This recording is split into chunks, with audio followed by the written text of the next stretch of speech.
अलबेले किस्सों की दास्तां के सिलसिले शुरू हुए, बनके कहानियां कहानियां।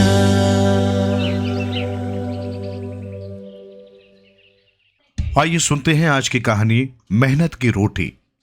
प्राचीन काल में देवदत्त नाम का एक चोर रहता था।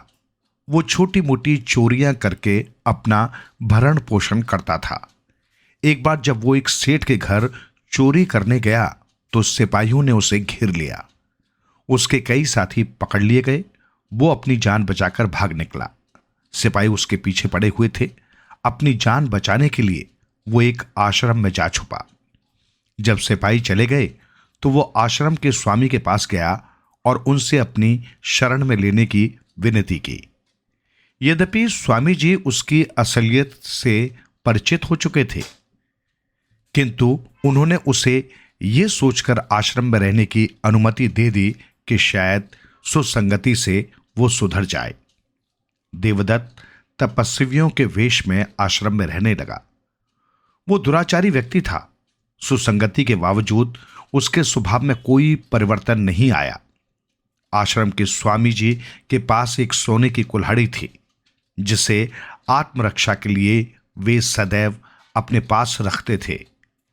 वो सोने की कुल्हाड़ी देवदत्त की नजरों में चढ़ चुकी थी। देवदत्त किसी प्रकार कुल्हाड़ी को चुराना चाहता था। आखिरकार एक दिन उसे मौका मिल गया।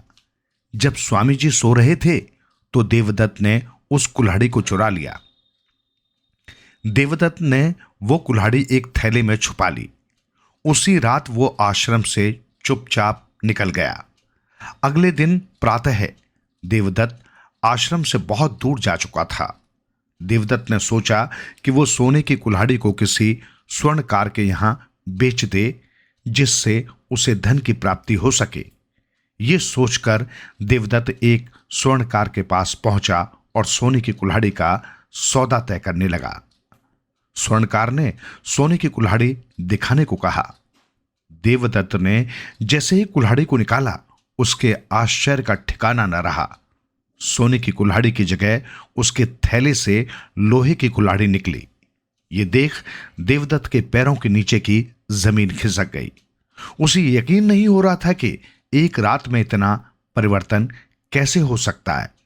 स्वर्णकार ने जब लोहे की कुल्हाड़ी देखी तो देवदत्त को फटकारते हुए अपनी दुकान से निकाल दिया। देवदत्त को स्वर्णकार के ऊपर गुस्सा आ रहा था। साथ साथ उसे इस बात का आश्चर्य भी हो रहा था कि सोने की कुल्हाड़ी लोहे की कुल्हाड़ी में कैसे परिवर्तित हो गई।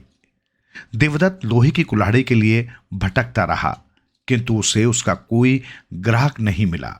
थक हार कर वो एक वृक्ष के नीचे बैठकर आराम करने लगा।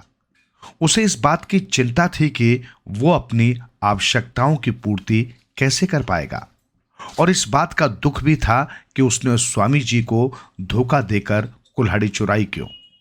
उसे लगा कि जैसे उसे उसकी करनी का फल मिल गया हो। वो भूख और प्यास से व्याकुल था। वो उदास मन से बैठा ही था कि अचानक उसकी नजर सामने वन में कार्य कर रहे मजदूरों पर गई। वे लकड़ियां काट रहे थे। देवदत्त के दिमाग में विचार आया कि क्यों ना वो भी रोजी रोटी के लिए कुछ काम ही करे। इसके अलावा उसे कोई दूसरा विकल्प नजर नहीं आ रहा था। पेट की आग बुझाने के लिए कुछ न कुछ तो करना ही तो था। अतः मन में निश्चय कर वो ठेकेदार के पास जा पहुंचा और उससे काम देने का आग्रह किया। ठेकेदार ने उसे लकड़ी काटने का काम दे दिया, जिसे उसने हंसी खुशी स्वीकार कर लिया। उसके पास कुल्हाड़ी तो थी ही, अतः वो अविलंब अपनी कुल्हाड़ी लेकर लकड़ी काटने चल पड़ा। उस दिन देवदत्त ने खूब मेहनत की। ठेकेदार उसके काम से बहुत प्रसन्न हुआ और उसे पारिश्रमिक के रूप में कुछ स्वर्ण मुद्राएं दी। साथ ही अगले दिन भी आने को कहा। देवदत्त स्वर्ण मुद्राएं पाकर अति प्रसन्न हुआ। वो उन मुद्राओं से बाजार से आवश्यक वस्तुएं खरीद लाया। शाम को देवदत्त ने अपने हाथों से भोजन तैयार किया। रोटियां देवदत्त को आज कुछ ज्यादा ही मीठी लग रही थी, क्योंकि वो मेहनत की रोटियां थी।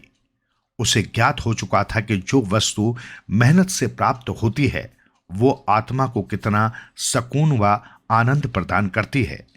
उन रोटियों का स्वाद देवदत्त को इतना अच्छा लगा कि उसने मेहनत की रोटी ही कमाने का निश्चय कर लिया।